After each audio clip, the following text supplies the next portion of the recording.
In this episode, Tom and Karen look at Succession, episode 6. Karen, this episode was entitled Living Plus, or episode 6 rather is entitled Living Plus. But I really think a title should be something along the lines of, I think this is the fulcrum episode. I think this is the episode where it becomes clear what's going to happen to everybody. And we saw just an incredible, well, first of all, obviously incredible acting job, but each of the characters sort of either evolved or devolved in ways that I think will presage their fall from grace at the end, much like the Greek gods. Any initial thoughts on this episode? Yeah, I agree with you. This seems like the foretelling of where things are going, but also a bit of a reversion to the worst sort of stripe of each of the kids' characters. I mean, it was hard to watch some of this because they were so repugnant, each in their own way. And I don't know if it's a statement on, I guess, grief and sort of this idea of how they, manifest that and how they still try to get control in some area of their life when they feel like things are out of control. That would be my sort of armchair psychologist overlay of it. But it was hard to watch some of this behavior. But yeah, I think it's certainly paving the way for where these characters are going to go. So actually, I went in a little bit different direction. When I first started practicing law, there was a lawyer in Houston who was the king of torts. And he was by far the most prominent, most dynamic, well-known. And he had two sons who were my age, and they went to work with him. And he was bombastic, profane, completely over the top, and utterly charming. And he could win a jury or a judge. You and I could make up the facts and he could win. But his sons, they lacked the charm. They had the other parts. And I've seen several kids, usually around my age, but sometimes younger, who had incredibly successful dynamic fathers. And they had part of those traits, but they didn't have the thing that propelled them over the top, whether it's charm, whether it's the it factor, whether it's savoir-faire, whatever it may be. And I guess that's what I saw here. Roman to me I'm beginning to think he's the most broken. I thought it was Kendall, but I'm beginning to think it's Roman. And the two scenes where he fires almost in rapid succession the head of the studio, who he had no intention of firing, and then Jerry, who called him out for firing the head of the studio. I wrote down the line, hurt people hurt people. And I think he's hurt far beyond the grief. And I'll get to my proof of that at the end, the final scene with him. But his father was absolutely ruthless. But his father used that ruthlessness in a way to get what he wanted. Whether it was Steve Jobs, I can bend air, or whether it was, you will do this because you absolutely love and adore me or fear me. His father was successful at getting people to do things they weren't comfortable with, things they didn't think they could do, whatever it may have been. But Roman, all he saw was, it's my way or the highway. And obviously it started off when he fired the head of the studio when he was there to tell her the money tap was open. And then the whole Jerry scene, that was the most stunning to me, because I don't want to say he looks up to her as a mother figure, but he clearly looks up to her, whether it's a strong woman, whether it's a mother figure, or whether it's someone he admires and wants to be with, whatever that relationship is. I still haven't figured it out. And then he fires her because she says, look, you screwed up. And then the coup de grace was, my father would have done it. Well, you're not your father. And that may have been the most cutting line I have heard yet in season 3. So I'm beginning to think, and then at the end scene, which, like I said, we'll get to. But I just thought Roman, he learned the wrong lessons, or within his character, Mm, he had that part of his father, but not sort of the other positive part. yeah. So, I what agree. did you think about those terminations? Oh, they were wild. And that's when you start to just cringe, like, oh, this is now so, everything feels so off the rails. And like I mentioned, I think in last week's podcast, um, I'm thinking back to last week's episode, so much of this is this almost knee jerk emotional reaction that has significant business consequences, obviously here with terminating two major players in the company. And it was because the line I think that the studio's head says, which is like, I'm sure you've gotten to where you are for good reason, or something, which even Roman knows is a dig, because he's so, insecure that he knows he doesn't know what he's doing. And so I think that that sort of, backhanded comment is when he just says, you know what, we're done. I can just fire you. Like he gets his feelings hurt, or it gets sort of just like Jerry points out, like, you don't know what you're doing, you can't do this. But and so both times his reaction is, you're done, I'm firing you, both of which were completely unnecessary and not the plan. And so it just seems like he's just going off half-cocked at all these people. It's terrible business work. I mean, I'm sitting here just looking at the ramifications of the board learns of this, just all of it was so off, just like I said, off the rails. I did think it was funny when Kendall says, Jerry, like Shiv's godmother, Jerry is who you fired. That's to your point of, it's a really long-standing, complicated relationship between Roman and Jerry, and then the whole family and Jerry. But so the idea that you just fired Jerry out of the blue was, again, just made me think this is all about to go down in flames. And this is the problem when, there just there's no cool heads in the room. And when they get a little bit of their feelings hurt or a little bit of a challenge, they don't, I don't think they react in a way that, well, certainly it's not, I think, helping the company. But yeah, so those terminations that's when I realized, oh, this is all going just sideways. So the scene with Kendall was great, but then Kendall comes around and supports his brother in a way. I sort of bought into it, but the Kendall part of this, I'm not. I think he views himself as some sort of artistic or creativity, and we saw that. I think the biggest example was his 40th birthday party, which was season 2, I think. I think so. But he wants to put on a audio visual presentation to the shareholders and investors that incorporates more than simply the video PowerPoint. He wants something on stage. And my sense was that he could see it in his head, but he couldn't articulate it. And I've read about great musicians who hear the music in their head, and their struggle is to recreate that in an audio experience. But he fails he fails in a lot of ways, but he fails the first time when he says, you can never say no to me. And he took that part of what he thought was his father's leadership. What he didn't realize was someone might say no to him, but through hook, crook, fear, or persuasion, Logan could get a no to a yes, or I'll get it done, maybe was the answer that Logan would get. But Kendall says, nope, you can't say no to me. And I've heard that, once or twice in my career. And that doesn't really instill, or even it doesn't instill you wanting to follow someone. And it's not a distillation of leadership. So I thought that was a really powerful scene. And I think that was the stage manager for the shareholder event that he said that to.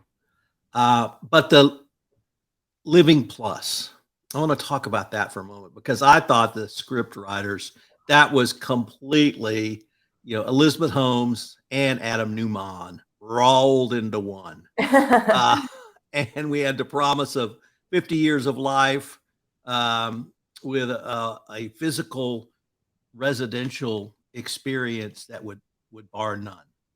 And I thought that was a great integration. It's not real estate, it's tech.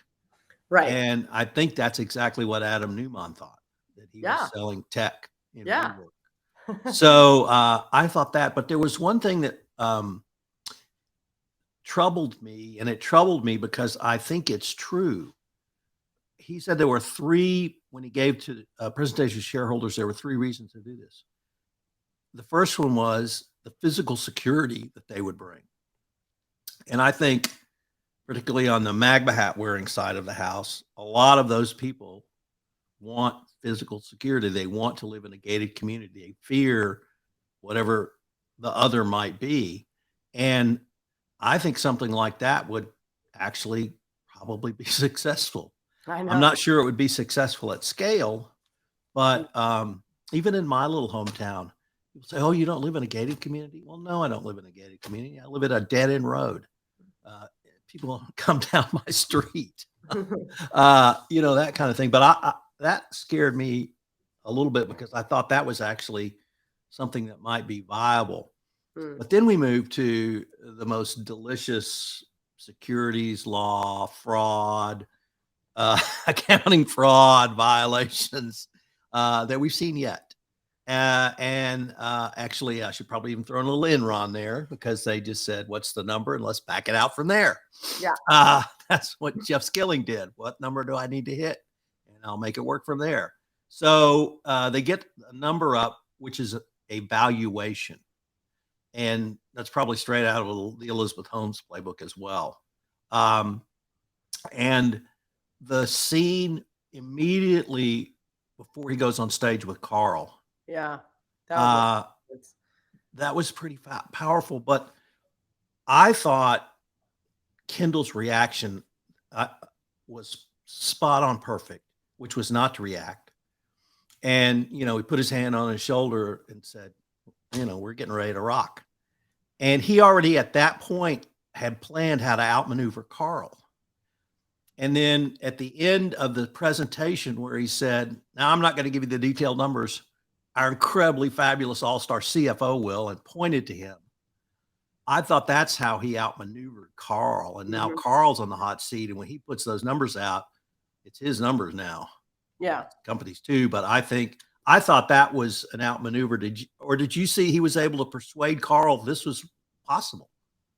I don't think that Carl was totally persuaded, but Carl also is, going to chase the money. And so Carl is persuadable when it benefits him for sure. But I did think that was an interesting twist on this, which is the first time Carl really has pushed back to a really significant degree. And we saw that both with Carl and Jerry, sort of this sort of old guard being like, "You know what, we've been respectful. Definitely you guys are Logan's kids, but like you're kids." There's finally this people saying, you don't know what you're doing here. And so I really appreciated that they wrote that in. But then the idea that even that you're right, that Kendall still figures out a way to spin it back to Carl. So, Carl, I think, was happy at the time because it seemed like it was going well. Everyone at that point, the vibe in the room was a positive one. I think Carl was willing to be like, "Okay, sure, I'll go along because now this seems like a good deal." But yeah, we'll see. I do think that the Carl and Jerry characters is being sort of the parent, sort of adults in the room idea was helpful and like helped move the story, and also I think showed how off the rails these Kendall and Roman have been. So I was also intrigued when Roman saw the numbers Kendall ginned up right before the presentation. Even Roman backed off. Yeah. But then he perhaps thought maybe I played the wrong hand or bet on the wrong horse, or looks like what I thought was going to happen didn't happen. So Kendall's kind of there alone. And I think Roman's been delegated now, no longer co-CEO, to something less. That dynamic was interesting. But all of this is, of course, just to set up to get to the most interesting relationship. Of course, Shiv and Tom, and maybe even Marcus. I don't want to suggest there's a three-way possibility going here, but that was so delicious. It worked on so many different levels. I saw so many ex-wives and girlfriends I was just, oh my God, oh my God, oh my God, oh my God, oh my God. It's clear a lot of people are drawing on some very personal experiences.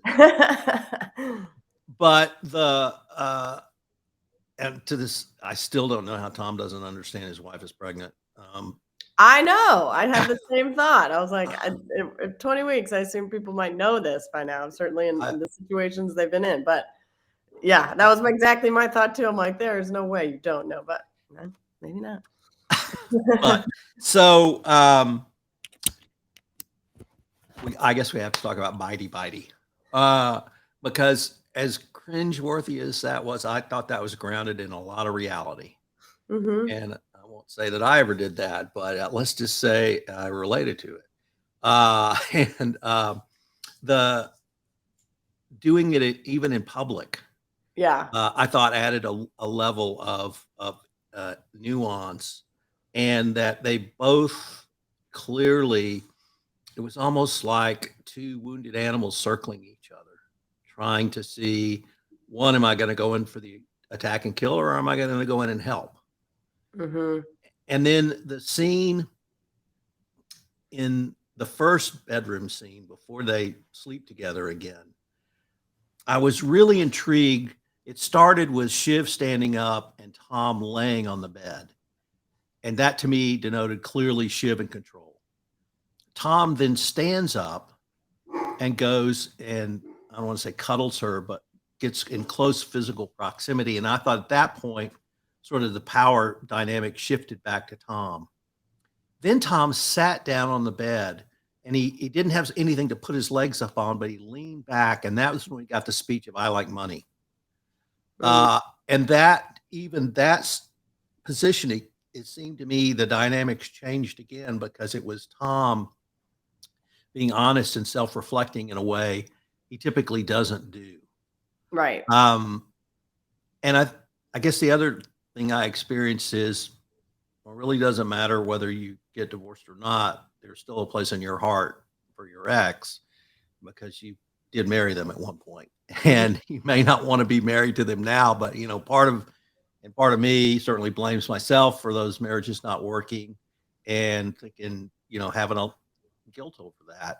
But I saw all of that in those scenes. And I haven't even got to Shiv yet. So where do you want to take it? Yeah, I mean, I thought the theme of this, and maybe it's sort of a writ large theme, is one of control, certainly for Kendall and Roman. But then even here with Shiv, it's a power. It's this constant sort of, you blink first kind of idea, even in her personal relationships. And so, yeah, the biting thing was it's an actual physical sort of expression of that. And it was almost, I thought, a little heavy handed in that sense. But yeah, it was that was an interesting twist to sort of show that you're right, like they are taking serious swipes at each other, but also have this really intense connection, and you can never get away from. I was maybe not surprised that this is the turn that the characters took, because we've been sort of building up to this whole season. But yeah, I think it shows, well, I guess the other side of control, which is, there's still even some vulnerability from both of them in these scenes that is really, it is bitey in being the, again, sort of perfect physical example of this, which is we're going to hurt each other, but we're also allowing ourselves to be a little vulnerable. And how much are we going to go in for the kill or not? So it's a fascinating, I think, relationship to portray. What did you think about the scheduled grief? Oh yeah. I didn't know that that's where we were going. I thought that was gonna be about pregnancy and then something, and that he would have walked in and seen, like a sonogram picture or something.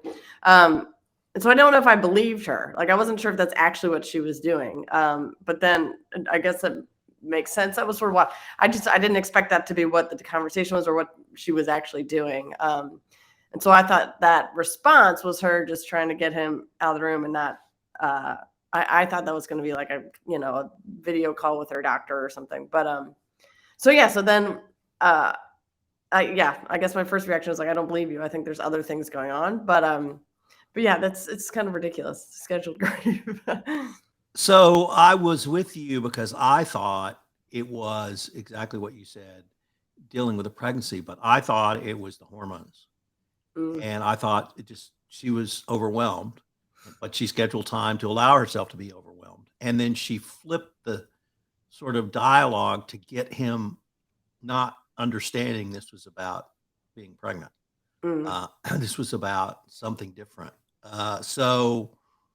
Yeah, I can't believe this pregnancy is not full front and center, but it's not yet. yeah. Um, so there, and then the Swede. If that's not, if he's not based on Adam Newman, I don't know I who he know. Gosh. He walks across a private jet plane, tarmac, barefooted, and goes into her private jet. Oh, and that I guess I wanted to explore that relationship a little bit because she seems completely comfortable in dealing with him, Mm, and in a way, her brothers are not. And I don't want to suggest it's a male female dynamic, but there's something very different, and she exudes a confidence when she talks to him that I don't see even when she talks to her brothers. mm. Yeah, that's kind of true. I mean, I appreciate that. I do think some of that is because she's not technically speaking, she's not a co-CEO. So I think maybe she's able to flex a little on like I'm just telling you this. I'm not making the decision. She sort of is able to play a little bit of sort of the shadow executive in some way on that. And so maybe that gives her a little more confidence to, play a little fast and loose with him. I don't know. That it's an interesting comment that she's super in control there. And I do think I would say to me she seems to also sort of be flexing on exactly that gender dynamic that she's sort of flirting. She sort of thinks he's flirting with her and she's able to try to squeeze some power out of that.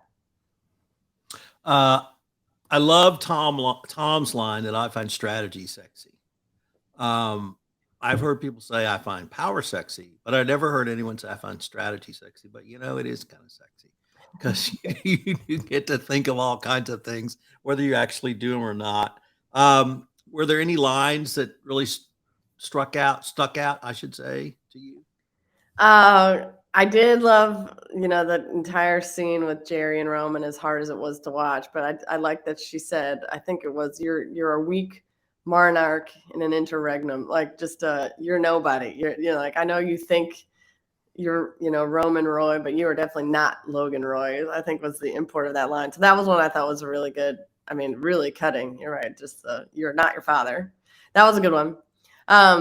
I also like the, hey dad, Shiv spilled chocolate milk in the Range Rover when Shiv is talking about how she realizes they've outmaneuvered her and they might be, you know, playing games. And she's like, I'm not going to fall for this. I've fell for it obviously before. That was a good one. And sort of like a sweet moment where you don't ever hear or think about their childhood either. And so it was sort of an interesting, like we all have those stories about, someone ratting someone out in childhood over something. And so her pulling that forward is sort of saying like we've been here before, but we were all 6 years old or 8 years old.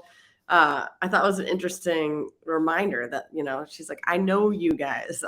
We've all grown up together, and so I know when you're pulling one over on me. So I thought those were two really good lines. And then the other one I really loved was, of course, from Greg when he's trying to, I guess, sort of console Tom about following Kendall on stage, and he says, this is probably great for you because I think he says your presentation wasn't great, and now no one's going to be watching it or something like that. So yeah, so there are some interesting ones I thought this week. So I have to agree. My favorite was you're a weak monarch and a dangerous interregnum. Dangerous in the ring, right? Kudos to whoever used the word interregnum and how long they argued about whether you could say that word because it was the perfect word. And I think it was Lady Jane Austen. No, Lady Jane Grey, who had a 9-day queenship. And Mm, that's the interregnum from the English monarchy. Uh, Before she and her husband were executed because they weren't the king and queen they thought they were going to get. So I love that line. Then from Shiv, when Kendall is trying to talk her into the Living Plus, death camps for grannies. Mm, And I thought that was pretty cutting. Tom, of course, I can't help it. I find strategy sexy. But the one line that, frankly, I could not believe they said was actually the tweet. yeah. And the tweet he put out after Kindle announced the Living Plus, and I know I'm going to butcher the German, but it was Dodrich Notch Fry.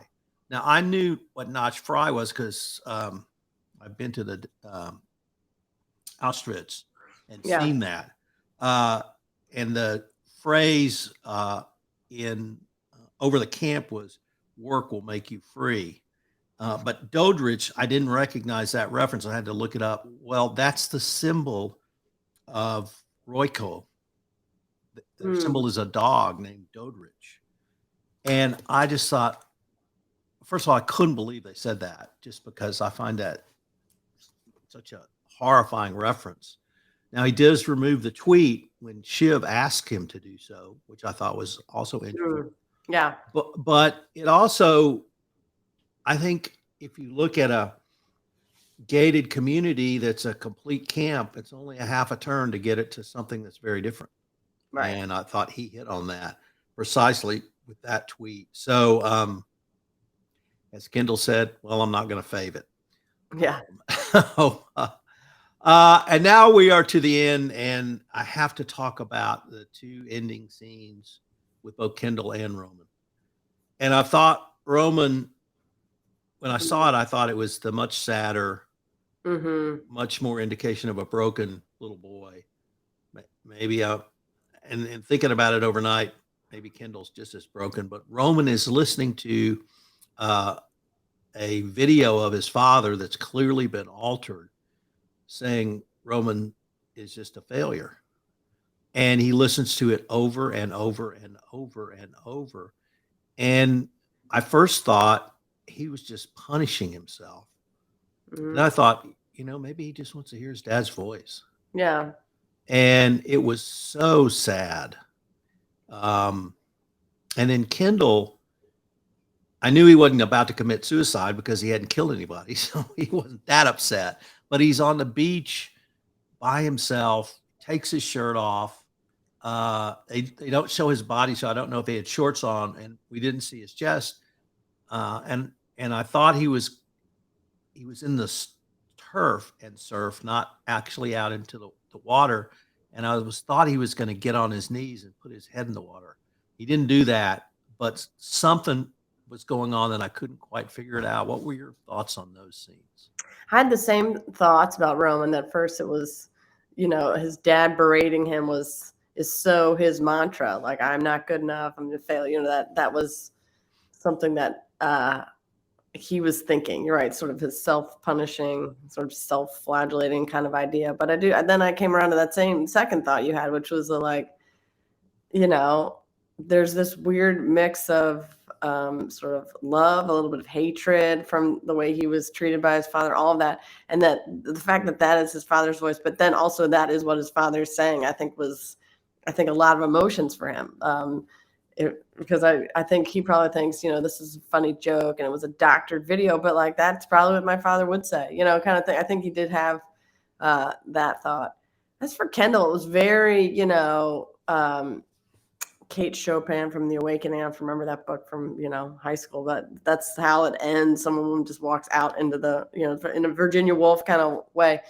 And I don't know if I thought that was what was happening. I thought it was just him, also still kind of grieving and thinking about, I think he's a little in over his head and realizing it. But I didn't get the suicidal sort of idea. I think he feels super overwhelmed. I think, my other read on that was that he's not overwhelmed and he thinks he's, still king of the universe. Like, I couldn't tell which direction his mind was. And I'm just like, I've got this. Not only that, I'm going to just walk out and float in the ocean because this world is mine. because he thinks he did a great job. I'm not sure which direction it was, and I think Jeremy Strong is such an incredible actor that you don't totally know. But yeah, it was interesting ending for both of them.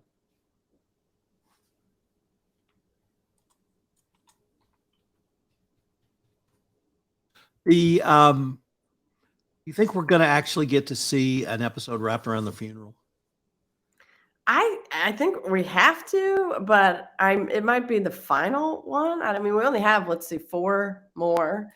So yes, I think we will see the funeral, but which, I mean, in itself will just be, I mean, just that I'm really looking forward to just all the characters that they'll bring back for that. Like, what a great foil to have everyone that's been in this show at all ever come back. So yeah, it'll be interesting. Maybe it won't be Reagan with tweaks. Maybe it'll be Tony Stark with tweaks, the way they ended the last MCU. So, well, as always, I can't wait till next week. Thanks again. Yeah, same. Thanks, Tom. This is Tom Fox again. I hope you've enjoyed this episode of the Woody Report, where Tom Fox and Karen Woody talk Succession. If you've enjoyed this podcast, please subscribe, rate, and review wherever great podcasts are listened to. The Woody Report is a special production of the Compliance Podcast Network.